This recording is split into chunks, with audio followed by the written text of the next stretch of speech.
Espero. Mm. La puedes compartir, creo. Sí, está abierto. Un segundo. Hola, creo que ya estamos transmitiendo, ¿verdad? Eh, Buenas tardes, buenos días allá en Tijuana. Pues bueno, estamos aquí en una reunión más del Seminario Retos Históricos y Actuales del Norte de México y el Suroeste de Estados Unidos, Frontera, Migración y Economía. Y en esta ocasión estamos muy felices de que haya aceptado la doctora María Aparecida López de la Universidad Estatal de California en Fresno, que nos va a compartir una charla que lleva como título Revolución y Ganadería en el Norte de México. El, el impacto en Chihuahua y Sonora, porque tengo entendido. Entonces, pues le agradecemos mucho su presencia en este esfuerzo que llevamos ya más de 2 años, ¿no, David? Reuniéndonos junto con la Universidad Autónoma de Coahuila, la especialización en Historia Económica de la Facultad de Economía de la UNAM y el Instituto de Investigaciones Históricas de la Universidad Autónoma de Baja California. Entonces, bueno, pues en esta ocasión Alejandra Martínez va a moderar la sesión y solamente aprovecho para presentar el seminario y darle la palabra a Alejandra y a la doctora María Aparecida López. Muchas gracias. Bueno, buenas tardes de nuevo a todos. Como lo comentó el doctor Omar, hoy nos reúne una charla en torno a la revolución y a la ganadería en el norte de México, a cargo de la doctora María Aparecida López. Y bueno, me va a permitir leer una breve semblanza de nuestra ponente. La doctora María López obtuvo su doctorado en el Colegio de México. Actualmente se desempeña como profesora en la Universidad Estatal de California en Fresno. Entre sus líneas de investigación se encuentra el estudio de relaciones comerciales entre México y Estados Unidos, en especial en los intercambios ganaderos desde fines del siglo XIX hasta la década de 1950. Además de los padrones de consumo de carne en Río de Janeiro y Ciudad de México desde fines del siglo XIX hasta principios del siglo XX, dedicando una mayor atención al impacto de las empresas empacadoras de carnes en ambas capitales. En 2010 obtuvo una mención honorífica en la categoría Historia Mexicana del siglo XX, otorgada por el Comité Mexicano de Ciencias Históricas por su artículo Revolución y Ganadería en el Norte de México, publicado en la revista de Historia Mexicana en 2008. En este mes de discusión está dividida en dos partes. En la primera, contaremos con la intervención de la doctora María en un máximo de 45 minutos y en la segunda parte se abrirá una sesión de preguntas y respuestas entre los asistentes presentes por medio de Zoom y de la página de Facebook. Sin más preámbulo, le cedo la palabra a la doctora María. Bueno, muchísimas gracias. Sí pueden ver mi pantalla, ¿verdad? Sí. Bueno, muchísimas gracias. Gracias a la presentación, gracias por la invitación. A David, que primero entró en contacto conmigo, al seminario, a la Facultad de Economía de la UNAM, al Instituto de Investigaciones Históricas de la Autónoma de Baja California. Yo siempre, cada vez que hablo en cuestiones de México, yo siempre repito el mismo speech y lo voy a decir aquí de nuevo. Yo soy muy grata a México por haber estudiado en el colegio y haber estudiado en condiciones para hacer un doctorado realmente privilegiadas. Entonces, para mí es un placer que hablar de mis estudios, es un placer que la gente quiera escuchar de mis estudios, así que siempre estoy aquí cuando necesite y cuando quiera. Bueno, yo sé que nosotros vamos a hablar más del artículo mencionado, pero yo estuve pensando en mi audiencia, alumnos de maestría, quizás de doctorado, entonces me gustaría explicar un poco por dónde yo llegué, cuál fue el rumbo más o menos a lo largo de los años que yo estudié el tema. El artículo que vamos a hablar específicamente, yo publiqué hace varios años. Hace años que no me dedico al tema, yo quiero regresar al tema, como les voy a decir al final, pero yo pensé en explicar un poco cómo llegué al tema. Entonces, por eso yo amplié el título, digamos, de mi presentación. Yo voy a intentar hacer todo dentro de los 45 minutos, seguramente. Bueno. Y obviamente yo quiero escuchar los comentarios y las preguntas de ustedes. Um, como les dije, yo quiero hablar un poquito, voy a hablar un poco por qué yo llegué a ese tema, de dónde vienen mis intereses. Después yo hablo del artículo específicamente y los temas que yo quiero empezar a estudiar ahora. Bueno, ese es el resultado, lo que ustedes ven aquí es la carátula de mi libro, que es el resultado de la tesis de doctorado. Y mi interés en ese momento, hace, Dios mío, 3 décadas casi, era, desde Brasil yo tenía un interés en estudiar Revolución Mexicana. Yo creo que en esa época toda la gente en el mundo quería estudiar Revolución Mexicana, toda la gente que se especializaba en historia de América Latina. Y llegando a México, obviamente, a raíz de los estudios, de los seminarios en el Colegio de México, uno se entera que para entender la revolución uno tiene que entender el porfiriato. Entonces yo cambié de cronología, digamos así. Y mi objetivo en el trabajo era entender la relación, si habría una relación entre criminalidad y movimientos sociales, y eso estaba inspirado en una teoría de Eric Hobsbawm. Si ustedes quieren, yo puedo hablar sobre eso más adelante. Yo hice una crítica después a la forma como yo pensé el tema inicialmente, pero eso fue, digamos, lo que me dio el principio o las bases del trabajo inicialmente. Lo que fue muy importante, y por eso yo estoy retomando aquí la tesis de doctorado, lo que fue muy importante para mi formación como historiadora en el contexto de la inicial de la investigación fue en mi primera visita al archivo, a Chihuahua y al archivo del Supremo Tribunal del Estado, fue que yo me deparé con unas estadísticas, las que ustedes ven aquí. Y esas son estadísticas que fueron publicadas por el Poder Judicial de Chihuahua y que cubrían todos los delitos que el Estado capturó, digamos, que el Estado tenía intención de seguir, digamos, entre 1886 y 1897. La primera cosa que yo hice entonces, a raíz del conocimiento de esas estadísticas, fue intentar mapear y hacer un análisis estadística muy básica de cómo estaba la situación criminal, digamos, entre comillas, en el estado de Chihuahua en las décadas 86 a 97 del siglo XIX. Y la conclusión a que yo llegué a raíz de esos datos fue que, me imagino que los slides están pasando, ¿verdad? Solo para confirmar. Sí, Bueno, y la conclusión a la cual yo llegué a raíz de ese análisis muy preliminar de las estadísticas, yo debería haber dicho eso. Las estadísticas, déjame volver aquí un minuto, las estadísticas tenían datos sobre cómo el nombre del individuo, el estado civil, a dónde vivía, edad, oficio, el delito, el resultado del delito y el distrito a donde el delito había sido cometido.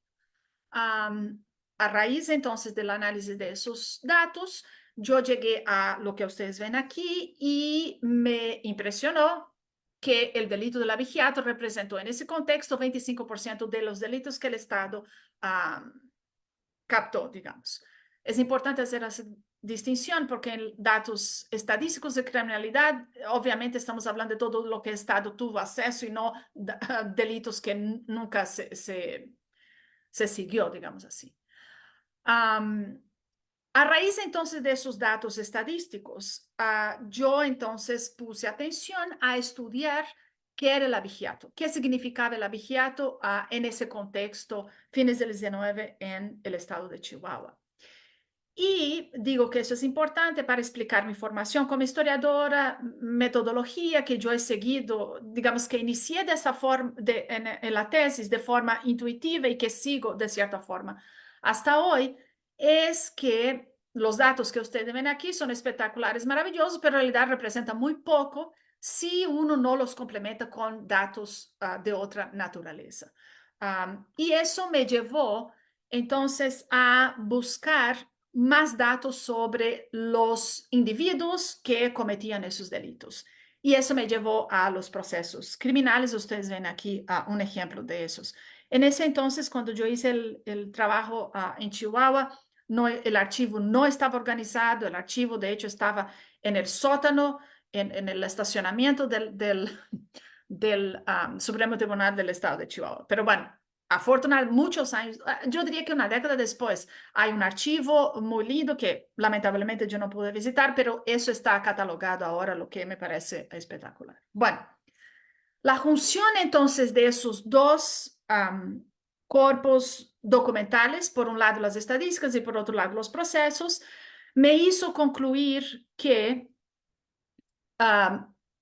el enorme número de casos de abigeato que uno ve en la gráfica anterior, en esta, en realidad tiene mucho que ver con la forma como el Estado pasó a catalogar lo que se entendía por abigeato en dos contextos específicos, 1880 y luego en 1893. Es decir, ambas leyes en el estado de Chihuahua clasificaban como abigeato una serie de costumbres, yo llamé costumbres en el trabajo, que eran costumbres cotidianas y que a partir de estas leyes y que a partir del afianzamiento de los derechos de propiedad privada pasaron a ser consideradas delitos. No pagar impuestos, no poner cerca, entre otros detalles, las tierras de pastoreo. Y eso corresponde más o menos a la incidencia del delito, de acuerdo con las estadísticas que yo le mostré, que nosotros vemos en esta gráfica aquí. Bueno, ¿por qué eso fue tan importante? Porque me dio, y yo voy a repetir eso, porque yo creo que es importante, sobre todo para los alumnos que están interesados o que están en proceso de hacer sus propios trabajos, cómo el trabajo del archivo, y yo sé que en México no es necesario decir eso tanto, yo creo que en Brasil más, porque nosotros tenemos una tradición historiográfica aquí un poco diferente, pero el trabajo en el archivo, en este caso, un trabajo que es inicial, obviamente era mi tesis de doctorado, yo no tenía muy poco conocimiento sobre archivos en México, sobre discusiones fundamentales de la historiografía mexicana. El trabajo en el archivo, en ese sentido, me dio bases fundamentales a partir de las cuales yo pude responder en ese momento. Obviamente todo el trabajo debe ser criticado. Cuestiones que yo creo que eran importantes para entender ciertos aspectos de la economía y de la sociedad del norte de México antes de la revolución. Entonces, esa es una conclusión, yo diría, del trabajo que, como les dije, fue importante para mi formación, pero también una conclusión que yo creo que también fue importante para el trabajo que yo hice posteriormente, y ahí el artículo del cual vamos a hablar en más detalle ahora, era que me parecía en ese entonces el estado de la historiografía mexicana con respecto a la ganadería ha cambiado. Pero yo creo que todavía nos falta hacer un estudio sobre ganadería de México a nivel nacional. Me encantaría hacer eso, no creo que pueda hacer más porque tuve otros intereses, pero quizás en algún momento, si no yo espero que alguien lo haga. Bueno,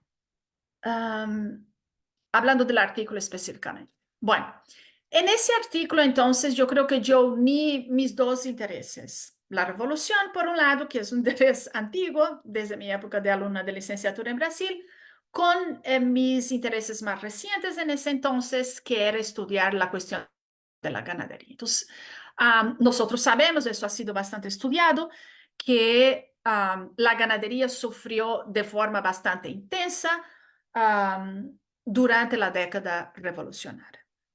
Mi trabajo, entonces, lo que yo intenté hacer, yo conocía algo sobre Chihuahua, en realidad sabía muy poco de Sonora, pero yo decidí entonces ver cómo esos dos estados habían sido afectados por los ataques a la propiedad ganadera que se hicieron durante la década revolucionaria.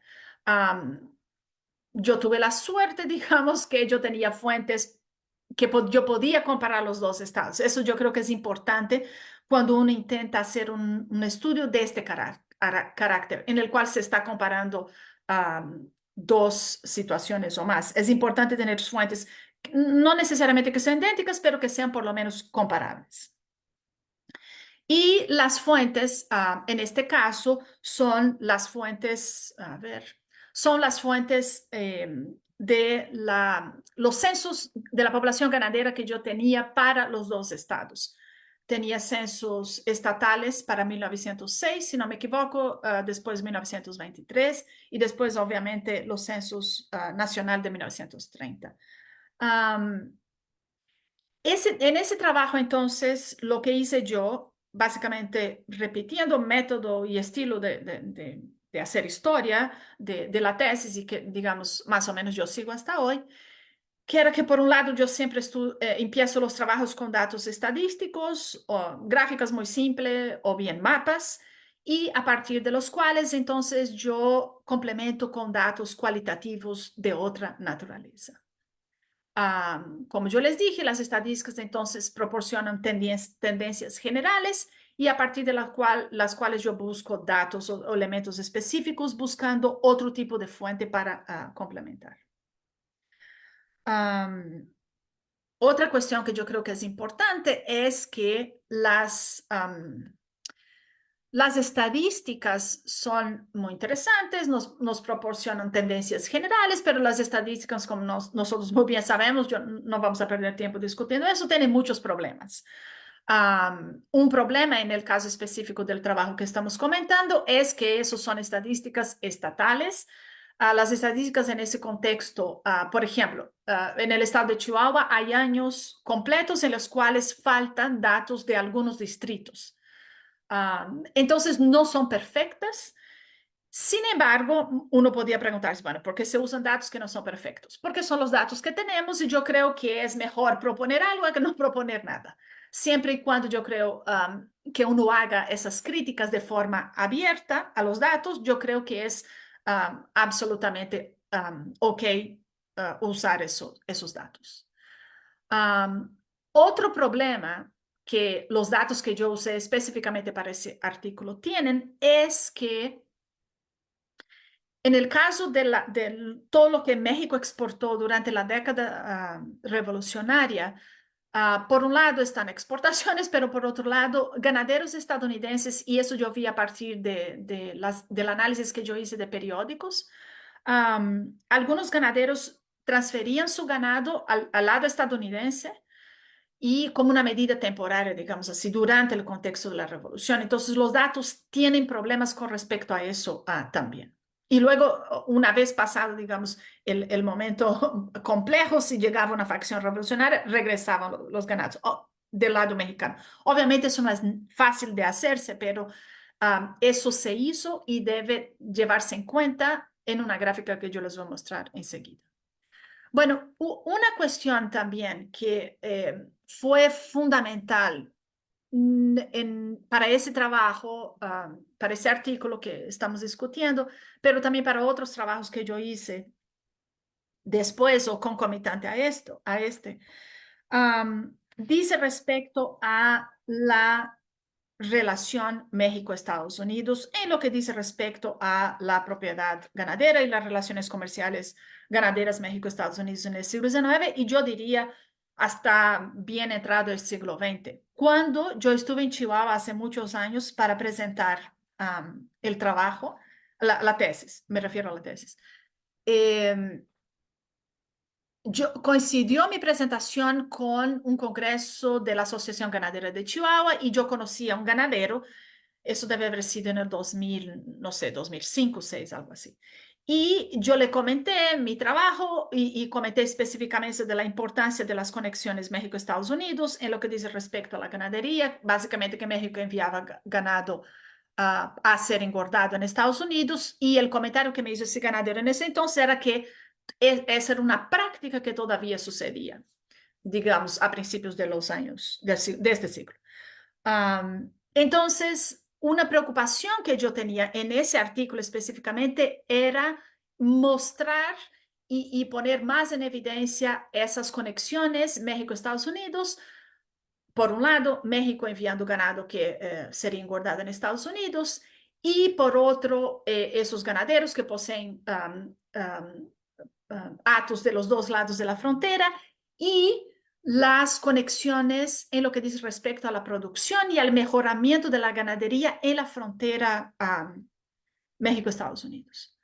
Entonces, ese es otro elemento que yo tenía en mente al escribir ese artículo. Bueno, como yo creo que ya hice claro, yo me estoy repitiendo aquí, perdón, a raíz de los datos entonces estadísticos, eso es lo que ustedes ven, esa gráfica aquí lo que muestra son las existencias de ganado de todo tipo entre Chihuahua y Sonora, 1906.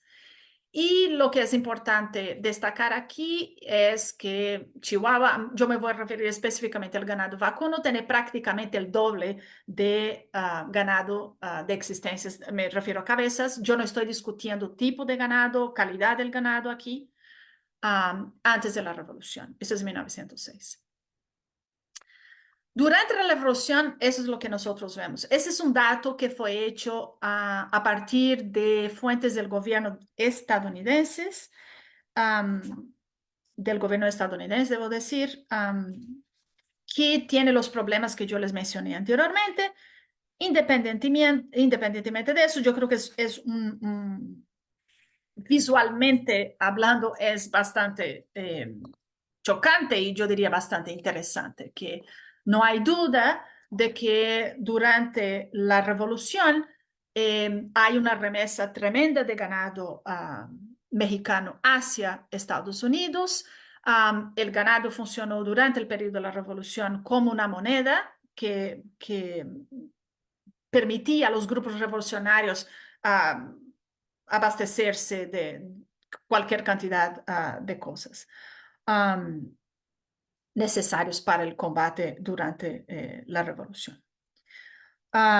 Lo que es importante, yo diría aquí, que obviamente la gráfica no refleja, es que en esas transferencias lo que se hizo, obviamente no se discriminaba el tipo de ganado, o sea, todo lo que podía salía de México y entraba a Estados Unidos, y eso significó una pérdida bastante grande para México, no solo en lo que dice respecto a la cantidad de animales del ganado en sí, pero también una transferencia en muchos casos de ganado fino, espécimes que eran absolutamente caras, y México perdió, yo diría, en ese contexto, todo un agregado productivo que se transfirió a Estados Unidos de forma indiscriminada. ¿Cómo que eso se refleja entonces en los estados de Chihuahua y Sonora? Lo que ustedes ven aquí en esta gráfica son las existencias de ganado de todo tipo de Chihuahua entre 1900, yo estoy comparando 1906 y 1923. Y brevemente, o sea, Chihuahua antes de la revolución tenía casi 1 millón de cabezas de vacuno. Lo que se ve después de la revolución es un poco más de 100,000. Eso es bastante dramática. En el caso de Sonora, como ustedes ven aquí, no fue tan dramático, pero igual dentro del contexto de la revolución sí es bastante complejo para los recursos de sus ganaderos y también para el Estado.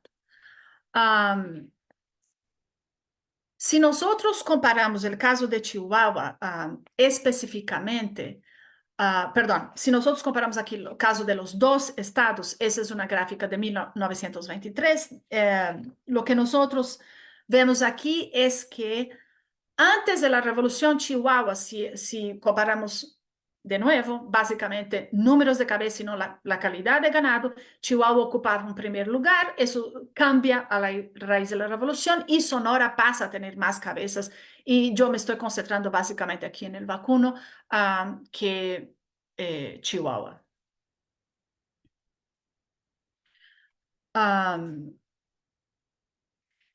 Cuando yo me recuerdo perfectamente bien, cuando yo estaba escribiendo el artículo, ese es un artículo bastante largo, yo me di cuenta de eso ayer.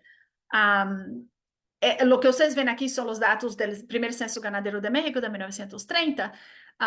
Volviendo al asunto, cuando yo estaba haciendo el artículo, me interesó ver cómo uno podía continuar viendo los efectos de la revolución en los años, en las décadas siguientes. Entonces me dio ganas de incluir más gráficas a partir de los censos que siguen al censo de 1930. Obviamente no era demasiado, pero ese es un estudio que yo creo que sería interesante hacer. Cómo si esa tendencia sigue en las décadas que siguen. Yo creo que no, pero sería interesante, yo creo, a investigar. Bueno, entonces el patrón que yo les comenté, que yo observé en 1920, continúa por lo menos hasta la década de 30. Se ve que Chihuahua está recuperando su población ganadera, pero va a tardar un poco más para que eso suceda de forma importante o definitiva. Bueno, una vez llegado a ese punto de la investigación, bueno, era claro, no había duda, según esos datos, de que la ganadería chihuahuense había sufrido de forma más intensa que sonorense. Pero me gustaría también intentar entender en ese artículo cómo los dos estados, cómo los poderes estatales reaccionaron a esta debacle, digamos, en las ganaderías estatales. ¿Cuáles fueron las acciones que se tomaron desde la perspectiva del Estado, de los estados, para resolver esa situación? Bueno, lamentablemente yo no tenía datos estatales para ver, o en ese momento no los pude ver. Yo recurrí entonces de nuevo a los datos de la relación ganadera México-Estados Unidos, intercambio de especies, de animales. Y lo que ustedes ven en ese cuadro de nuevo, fue construido a partir de datos estadounidenses. Lo que ustedes ven aquí son datos de ganado de importación México, perdón, intercambio de ganado IP México-Estados Unidos. Bueno, en la década de 20, después de 23 a 29. Esos son datos que no están en ese artículo, pero yo hice estudios también para el periodo que antecede. Lo que nosotros vemos en 1923, o sea, de 23 por lo menos hasta 25, es básicamente inédito en la relación comercial ganadera México-Estados Unidos. Desde 1884, 84, por lo menos hasta el periodo que nosotros estamos viendo aquí, 25, México siempre exportó más de lo que importó de Estados Unidos. Y eso se explica en el contexto que estamos aquí, porque ocurre la inversa raíz en 1923. Tiene que ver con la debacle de la ganadería que yo les mencioné anteriormente en México como todo, pero en los estados que yo estudié específicamente, pero también con el hecho de que México, y eso es importante para el argumento que yo intenté poner en el artículo, México intenta a partir de los 20, 30, de forma bastante sistemática, el Estado federal, yo estoy diciendo, intenta reconstruir la economía mexicana en general, pero específicamente la ganadera. Y para eso necesita importar razas finas para poder repoblar las manadas básicamente en todo el país. Entonces, los números que nosotros vemos aquí tienen que ver un poco con eso. O sea, México está intentando repoblar, como dije, recuperar la población ganadera. Pero hay una otra cuestión también. Como yo les comenté anteriormente, la relación México-Estados Unidos es fundamental para la producción ganadera mexicana, no solo porque Estados Unidos importa ganado mexicano. En otro artículo, si ustedes quieren, yo puedo hablar de eso después. Yo comenté cómo México, en realidad, desde mi perspectiva, a fines del 19, la ganadería mexicana y la estadounidense se complementan más bien. Bueno, entonces la relación con Estados Unidos es fundamental porque hay una relación de complementariedad entre los ciclos productivos de los dos lados de la frontera, pero también porque ganaderos en ambos lados de la frontera experimentan, si ustedes quieren, para mejorar el ganado regional más o menos de forma conjunta. El hecho de que México, aquí estoy cambiando un poco de tema, pero el hecho de que México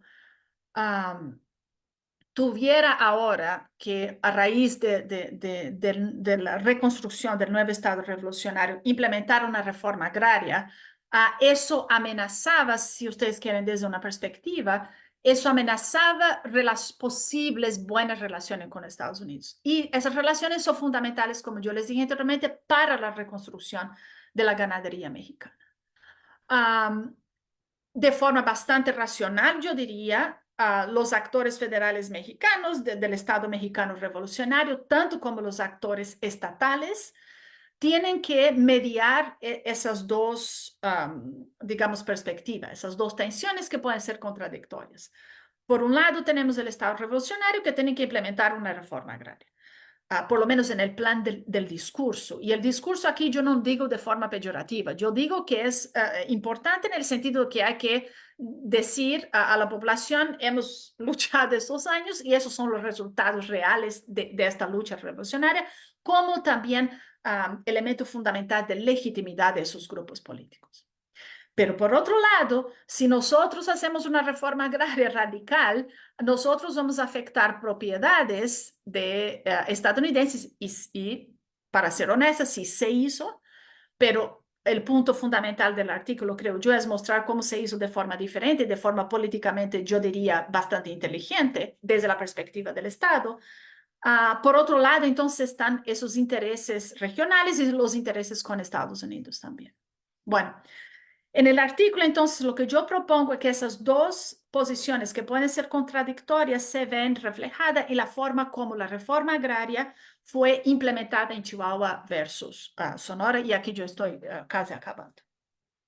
Bueno, lo que se hizo entonces fue que Sonora, una vez los sonorenses en el poder, obviamente que tenían todos los intereses del mundo, además de los que yo les he mencionado, de carácter ideológico, digamos, y de propaganda del gobierno postrevolucionario, tenían todo el interés del mundo de que estaban tomando armas, no es una palabra, manos en el asunto, de que estaban implementando el proyecto revolucionario. Sí, esa es una forma, yo creo que mejor de decir eso.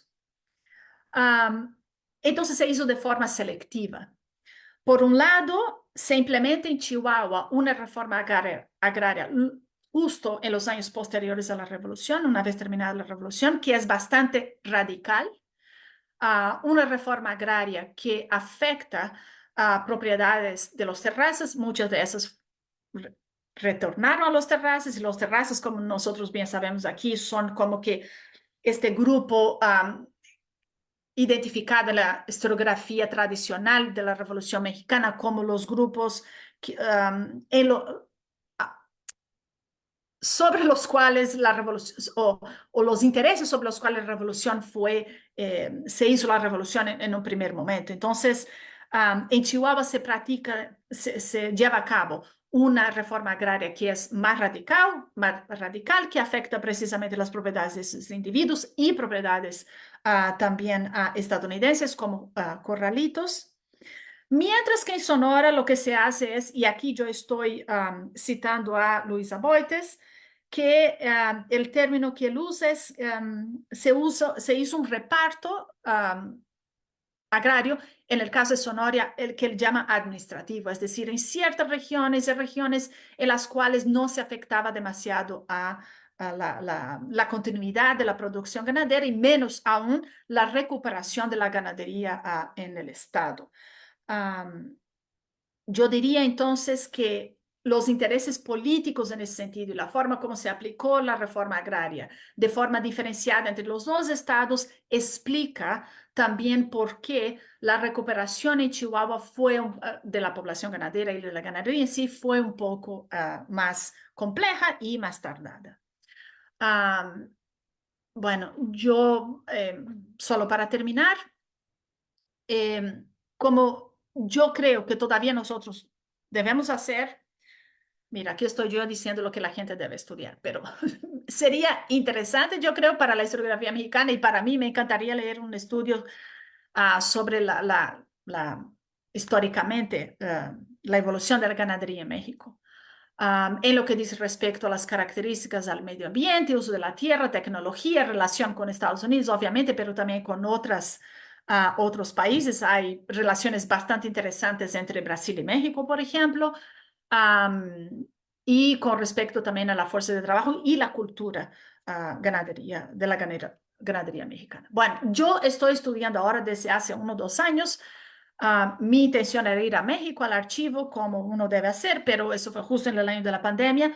Yo quiero estudiar ahora la inafectabilidad ganadera para ver cómo, y en este entonces yo quiero, si posible, ver varios estados, yo quiero salir un poco del norte, para ver cómo los ganaderos mismos u otros agentes se utilizaron del recurso de inafectabilidad ganadera para proteger a la propiedad de la reforma agraria o bien para mejorarla desde una perspectiva de la producción ganadera.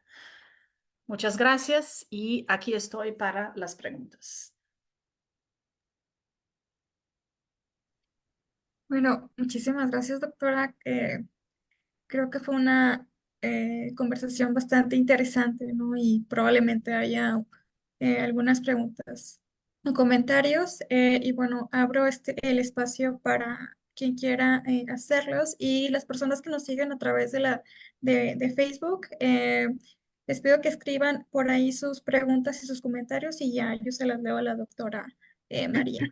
Bueno, por el momento tiene levantado Manuel Mauricio. ¿Sí me escuchan? Sí. Bueno, pues primero que nada es una conferencia bastante interesante. Muchas gracias por impartirla. Y mi pregunta va en torno a una gráfica que usted proporcionó.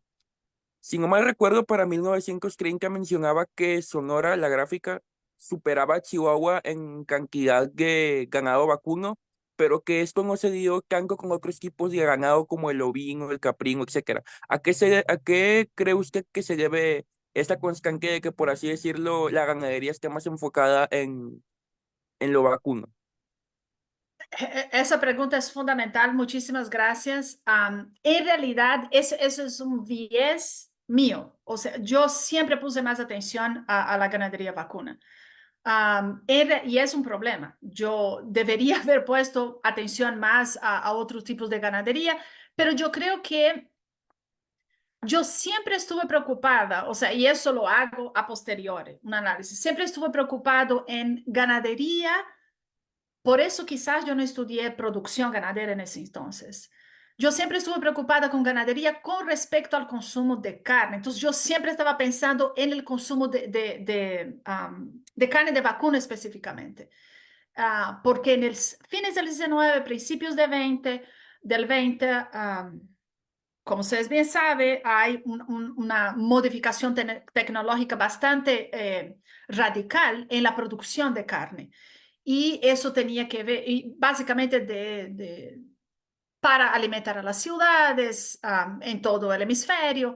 Entonces yo siempre estuve más preocupada con hablar más de la ganadería vacuna, aunque yo estoy totalmente de acuerdo, debería haber puesto atención a otras ganaderías y a otro tipo de producción también. Pero eso yo creo que se reflejó en los estudios que yo hice después, en el cual yo estaba siempre preocupada en entender los frigoríficos, por qué se implementan los frigoríficos, a dónde se implementan los frigoríficos, y siempre el interés y siempre la motivación fundamental de esas innovaciones tecnológicas en un primer momento dice respecto a aumentar el consumo de la carne vacuna, sobre todo para gentes en las ciudades. Muchas gracias. A ti. Bueno, le doy la palabra al doctor David.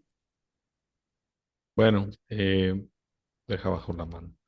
Muchas gracias por la charla, profesora López. La verdad es que yo leí el artículo y me quedé con algunas preguntas, pero nada más voy a hacer un par. Una es sobre todo con respecto a los compradores. ¿Quién es quien compra el ganado vacuno? Si en algún momento trató de trazar hacia qué mercado se está vendiendo y por qué hay este auge, ¿no?, de exportación ganadera durante el porfiriato, se interrumpe con la revolución y luego después de la revolución continúa el crecimiento en la venta de ganado.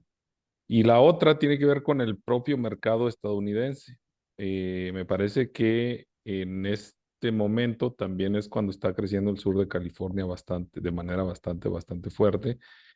Y no sé si eso es una pregunta que que me quedó como duda, ¿eh? Si esto influye para que Sonora tenga un auge ganadero que no está teniendo Chihuahua, porque de Sonora se está llevando ganado al sur de California desde finales del siglo XIX también, ¿no? Se está importando ganado, la gente ahí en Los Ángeles, los empresarios están importando ganado desde Sonora.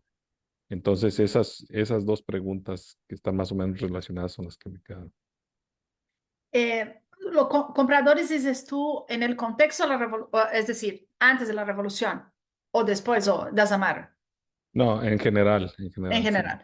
Sí, Yo o no si seguí cambian, la, si cambian es importante también quizá que sí, sí. Yo no seguí la pista a los compradores específicamente. O sea, los datos que yo les mostré y las gráficas son gráficas del gobierno federal y nunca seguí la pista a individuos específicamente. Yo creo que eso sería un estudio interesante por hacerse.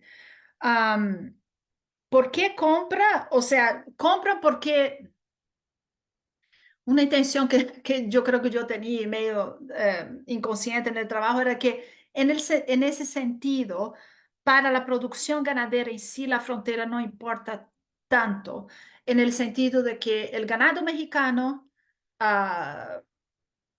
cruza la frontera, es engordado en Estados Unidos, en Texas o en Kansas, y de ahí llega hasta las empacadoras de Chicago. Entonces, de hecho, el otro trabajo que yo hice referencia, por eso yo comenté que en ese sentido la producción ganadera, en el contexto que yo trabajo, complementa a la producción ganadera estadounidense.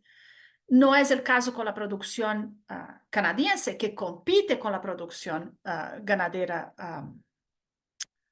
estadounidense. Entonces, hay como que intereses, digamos, en lo que dice respecto a la propia producción, y hay intereses de los propios ganaderos de ambos lados de la frontera de que así sea. Y se crea, yo diría, como que una unidad productiva en la cual la frontera no existe. Porque el mismo patrón se puede ver en países, al interior de países, como yo vi, por ejemplo, para el caso de Brasil. Ganado del centro de Brasil, es engordado, sale del centro, lo que hoy sería Brasilia, sale de Brasilia, llega a São Paulo y de São Paulo llega hasta Río de Janeiro. La frontera en ese sentido, en el caso de México, funciona como algo que incentiva, digamos, a esos intercambios. La segunda pregunta que hiciste sobre la cuestión de Sonora es probable, sí, es probable que tenga que ver con la situación de- del desarrollo de California en ese contexto también, muy probablemente, pero yo ya no vi esos datos a ese nivel. Porque mi preocupación era siempre estar pensando con respecto a Chihuahua, pero yo creo que es muy probable lo que mencionas, David.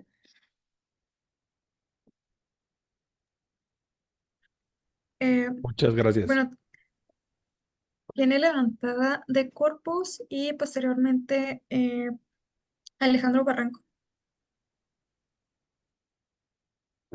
Bueno, ya puedo pasar la pregunta. Sí. Ok, muchas gracias.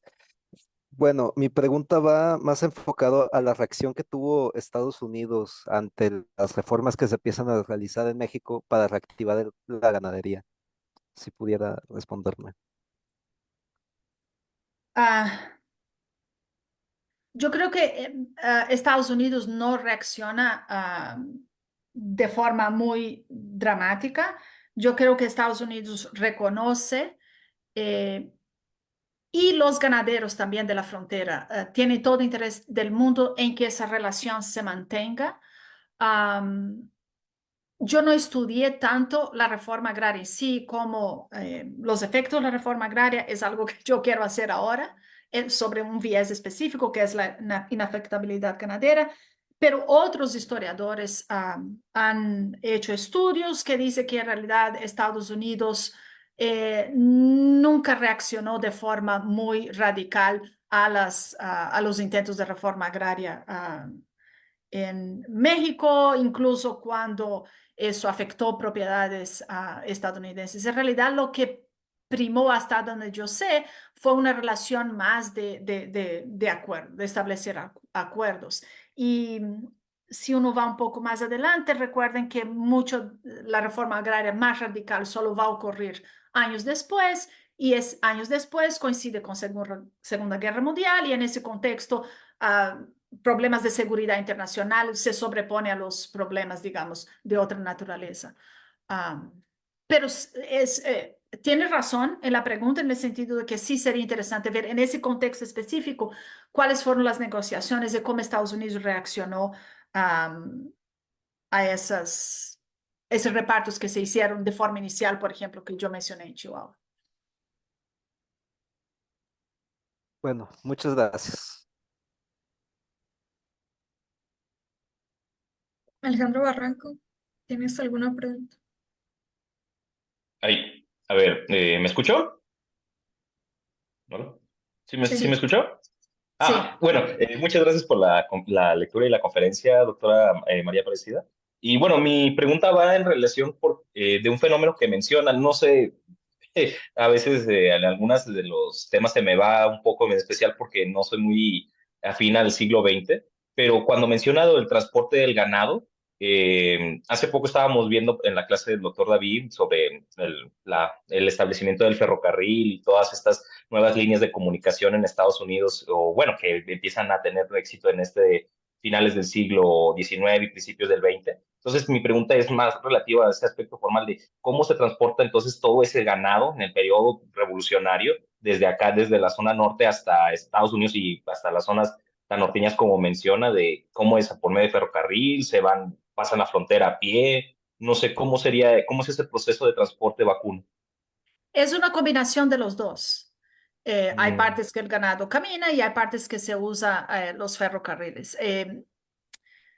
Yo tengo mapas, si quieren después los puedo mostrar, que publiqué en otro libro, en el cual yo muestro cómo las líneas estadounidenses y las mexicanas se conectan a partir de 1980, 90, en las ciudades frontera. Parte por ferrocarriles y parte cruzan ujú. la frontera. Y todo eso, aparte, bueno, y ahondando en la pregunta, necesitan permisos constantes, o sea, digamos, porque pasan líneas estatales o tienen que pagar así como, pues, a veces entre más lejano, más costosos es el desplazamiento, o sea, sí, hay registros de esos pagos, no No, sé.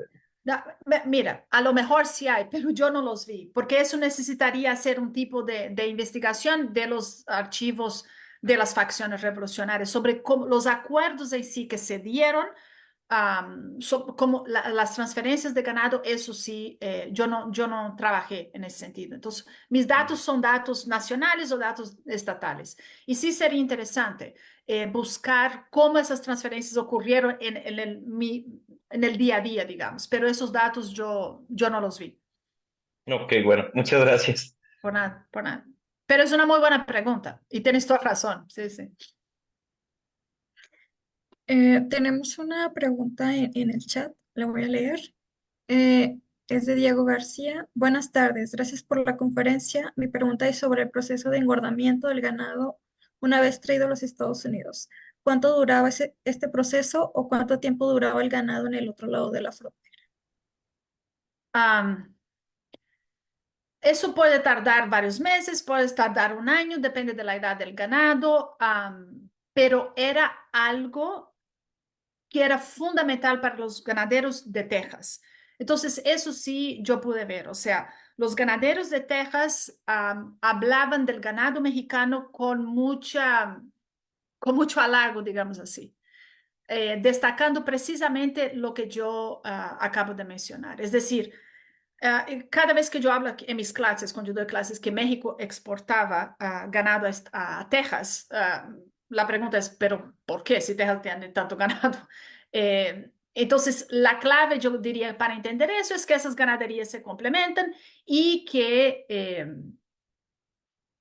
yo sé que es complicado pensar en eso, pero si uno olvida la frontera y uno piensa que el ganado que se originaba en México podía llegar hasta las empecadoras de Chicago y ese era más o menos el proceso. Obviamente que uno no puede distinguir a lo largo de la cadena productiva, pero hay datos de ganado mexicano que bien se quedaba en Texas para ser engordado en Texas o que llegaba a Kansas City también y allí era también engordado y años o meses después podía llegar al otro lado del país.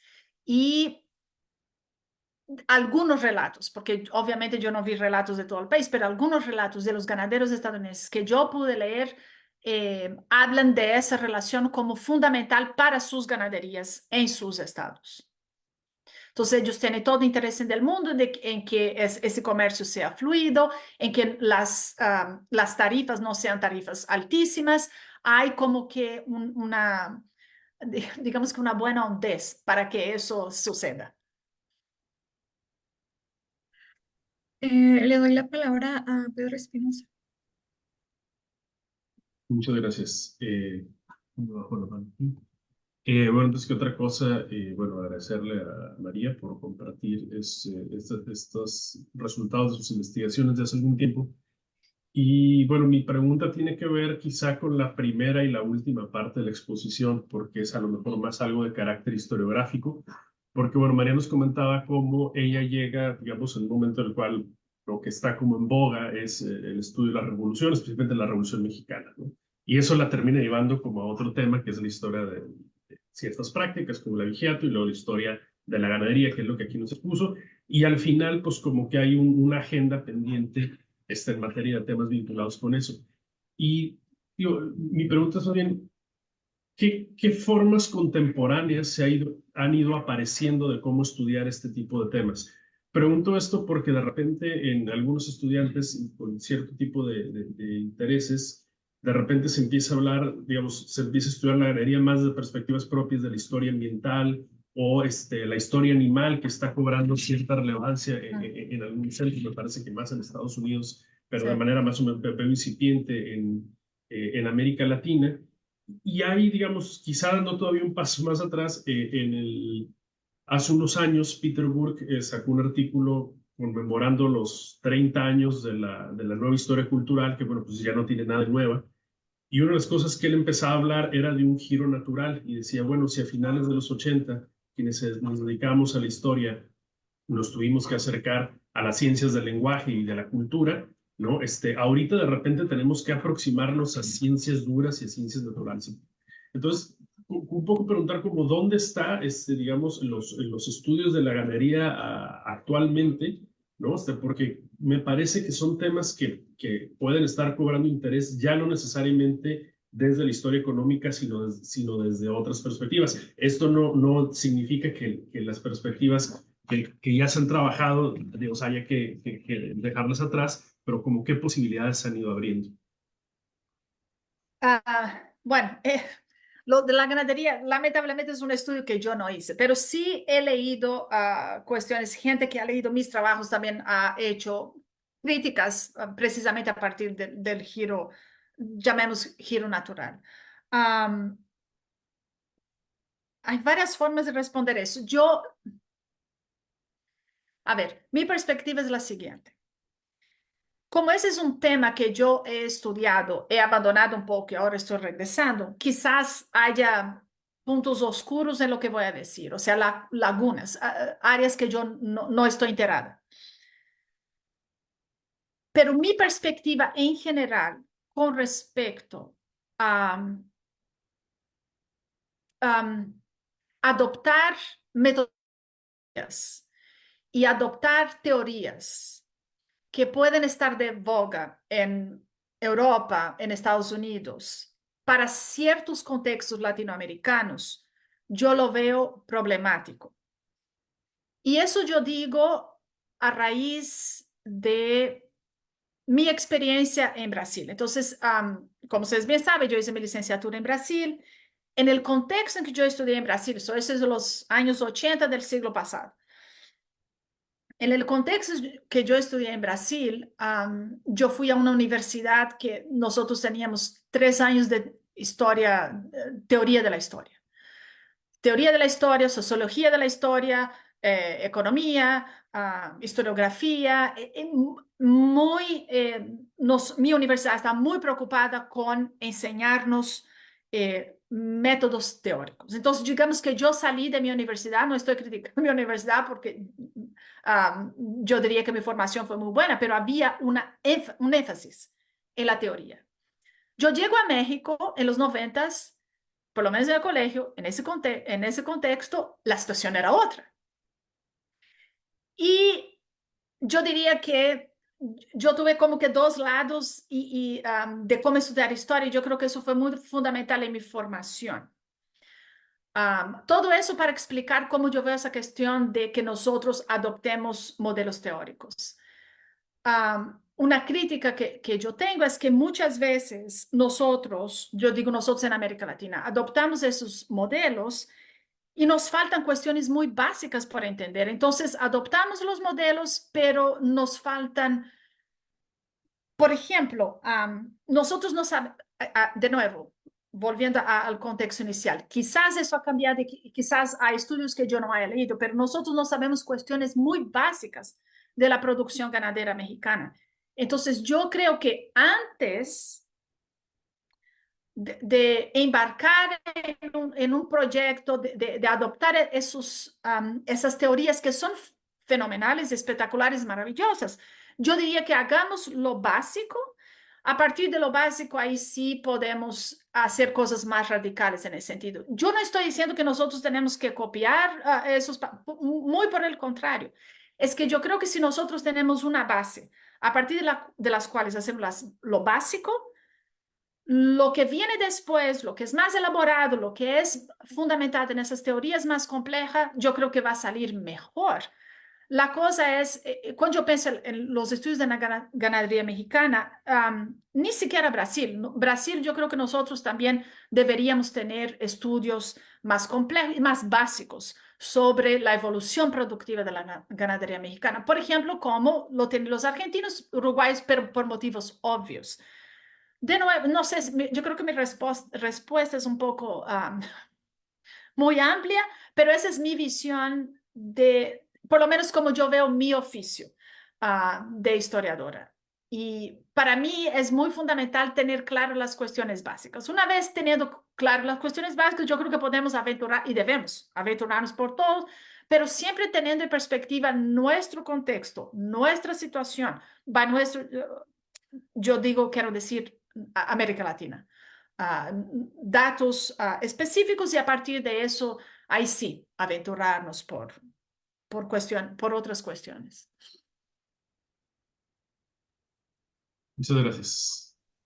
Sí, creo que esto que planteas de buscar cierto, ni siquiera diría cierto equilibrio, sino cierta coherencia entre la base quizá empírica de lo que hacemos en la historia, de ir a los archivos y recabar información con la parte teórica, porque creo que es muy fácil verlas como cosas completamente desconectadas y a veces la conectamos mal, ¿no? Entonces creo que no terminamos de hacer. Y ahí yo estaría un poco de acuerdo contigo. Creo que a veces termina siendo más importante tener primero a lo mejor esa base factual para luego poder trabajar Sí, y yo con esos entiendo por otros. qué hacemos, o sea, yo entiendo, obviamente que un alumno que recién está empezando su trabajo quiere estar dialogando con la historiografía más reciente, es obvio y es natural que así sea.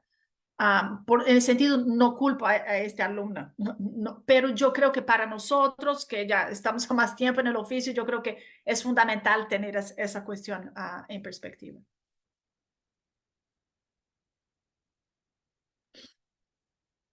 ¿Alguien más quisiera hacer una pregunta, algún comentario?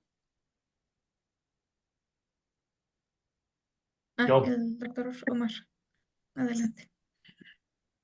Bueno, muchas gracias por la charla. Yo tengo una duda muy particular que tiene que ver con las cuestiones sanitarias de la ganadería. No sé si encontraste en tu investigación algo al respecto, la regulación sobre todo, ¿no? Que tiene que ver con lo sanitario, porque bueno, es una cosa que se regula mucho en Estados Unidos, ¿no?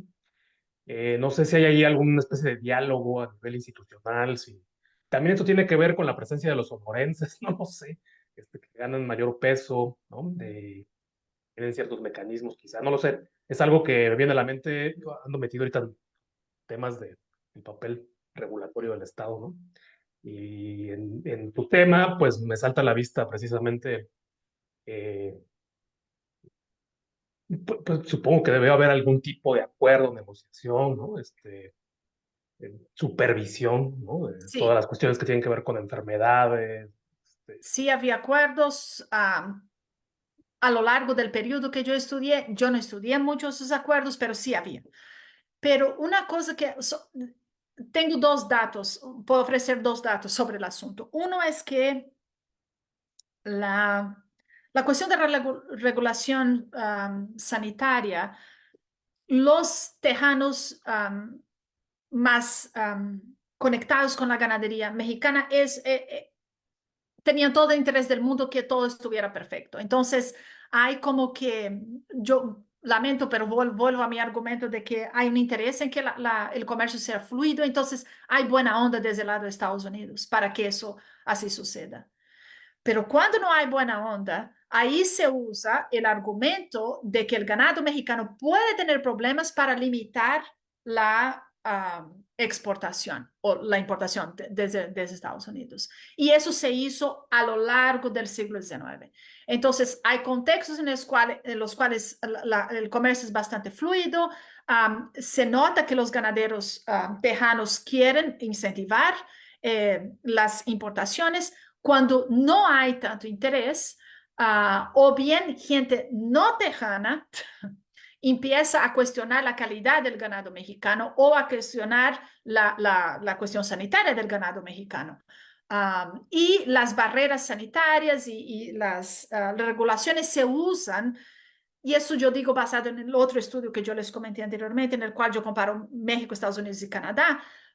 Las barreras sanitarias se usan en contextos en los cuales es necesario disminuir el comercio o básicamente hacer con que México ya no mande tanto ganado. Pero yo no estudié los acuerdos en sí, con excepción del famoso contexto de la fiebre aftosa de ganados importados de Brasil, de Cebú, y que se cerró la frontera por un periodo. Pero sí, la cuestión sanitaria es muy interesante. Estás en absoluto lo correcto en que es fundamental para que el comercio se establezca desde un principio. Pero hay como que, digo yo, un momento de buena onda para que así, para que el comercio continúe. Pero a la vez se usa en contextos en los cuales hay una intención de disminuir la importación o el comercio desde México. Muchas gracias.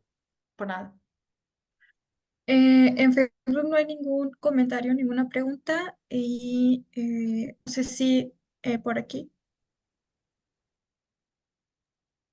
el doctor David quiere hacer Sí, una puedo pregunta. intervenir brevemente. Ok. No, nada más, y sería, porque a mí la verdad me llama mucho la atención la gráfica de las exportaciones que hay de México hacia los Estados Unidos y cómo hace un pico muy, muy marcado en el 14 y luego cae, ¿no?